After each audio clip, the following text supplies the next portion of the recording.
దీనికి మున్సిపాలిటీ సాధారణ నీళ్ళ నుంచి ఎందుకు ఇవ్వాలి నాకు వచ్చినది దానికి ఆన్సర్ చెప్పలేదు కూడా. నేను చెప్పింది ఏంటంటే సాక్షి తిరుపతిగా కలెక్టర్ గారు వేస్తే, జిల్లా కలెక్టర్ గారు వేస్తే మీరు ఎందుకు ఇవ్వాలండి? సరే మీరు ఇవ్వచ్చు, నేను కాదనండి, తర్వాత ఇచ్చుకోండి. నేనేమంటున్నానంటే ప్రజల యొక్క మౌలిక సదుపాయాలు తీర్చిన తర్వాత మీరు ఇక్కడ నుంచి ఫండింగ్ ఏదైనా ఇవ్వండి, మాకు అభ్యంతరం లేదు. మేమన్నా మా వార్డులో ఒక రోడ్డు చేసుకోలేకపోతున్నాం, ఓ డ్రైనేజ్ చేసుకోలేకపోతున్నాం, ఓ చెత్త ఎత్తించుకోలేకపోతున్నాం, ఆఖరికి దోమల మందు కూడా కొట్టుకోలేని పరిస్థితిలో ఉన్నాం. ఈరోజు మొత్తం టౌన్ అంతటికి కూడా ఫాగింగ్ మిషన్ ఉంటాయి.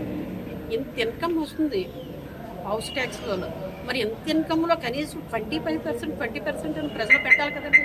అది పెట్టకుండా ఈరోజు రోడ్డు వైండింగ్ అని బొమ్మ పెట్టేసి 70 lakhs వరకు కూడా ఖర్చు పెట్టింది. ఇప్పుడు 10 కోట్లు వచ్చిన తర్వాత 70 లక్షలు ఎందుకంటే ఖర్చు పెట్టడం, ఇంకా ఖర్చు పెట్టుకుంటూ పోతుంటే ఎలా అయిపోతుంది? లాస్ట్ ఏమో ఏదో హాస్పిటల్ అన్నారు, దానికి 30 లక్షలు పెట్టారు. అలాగనే మొన్న ఏదో గోడకన్నారు. ఇవన్నీ మొత్తం రోడ్డు వైండింగ్ నింపుతూ 70 lakhs ఖర్చు పెట్టిస్తారు ఆల్రెడీ.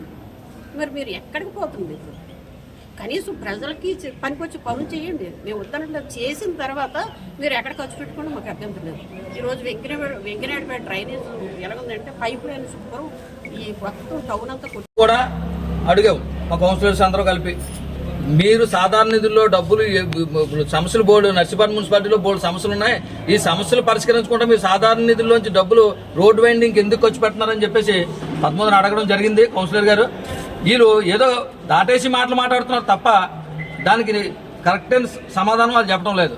రోడ్డు వైండింగ్ లో అవినీతి జరుగుతుంది, సాధారణ నుంచి డబ్బులు మళ్లించి, సాధారణ నిధుల నుంచి డబ్బులు మళ్లించి వీళ్ళు జోబులు నింపుకుంటున్నారు. వద్దన్నప్పుడు ఎందుకు వాడుతున్నారు? అది రోడ్ వైండింగ్ లో బుగ్గి అది వాడుతున్నారని చెప్పేసి నేను కంప్లైంట్ అవ్వడం జరిగింది కమిషనర్ గారికి, డిఈ గారికి. ఇప్పుడు వచ్చే కాంట్రాక్ట్ మీద ఎటువంటి యాక్షన్ తీసుకోలేదు. నేను వెళ్ళి అడిగాను, సార్ వర్క్ ఆర్డర్ ఇవ్వండి సార్, నాకు అగ్రిమెంట్ ఇవ్వండి సార్ అలాగని చెప్పేసి అడిగితే ఆర్టీఆర్లో పెట్టుకుని మేము వెళ్ళకపోవడానికి అవదని చెప్పేసి డిఈ గారు కమిషనర్ గారు చెప్పారు. ఒక కౌన్సిలర్ అడిగినప్పుడు మీరు వర్క్ ఆర్డర్ అగ్రిమెంట్ ఎందుకు ఇవ్వటం లేదు? అందులో ఏ అవకతవకలు ఉన్నాయి? ఆర్టీఆర్లో అప్లై చేసుకుని అడుగుతున్నారు. ఆర్టీఆర్లో అప్లై చేసుకుని ఇప్పుడు 15 రోజులు అయింది. నేను వెళ్ళి అడిగాను, సార్ 15 రోజులు అయిందంటే మాకు ఇంకా 15 రోజులు టైం ఉంది కదా, నెల అయిన తర్వాత అప్పుడు ఇస్తానని చెప్తున్నారు. అంత అతుకేటి మీకు? మీరు అగ్రిమెంట్ ఎందుకు ఇవ్వలేకపోతున్నారు?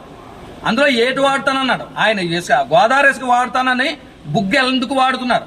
అందులో మీరు బుగ్గకి ఎందుకు పర్మిషన్ ఇచ్చారు అని చెప్పి అవన్నీ అడిగాను. అడిగి కంప్లైంట్ ఇచ్చాను.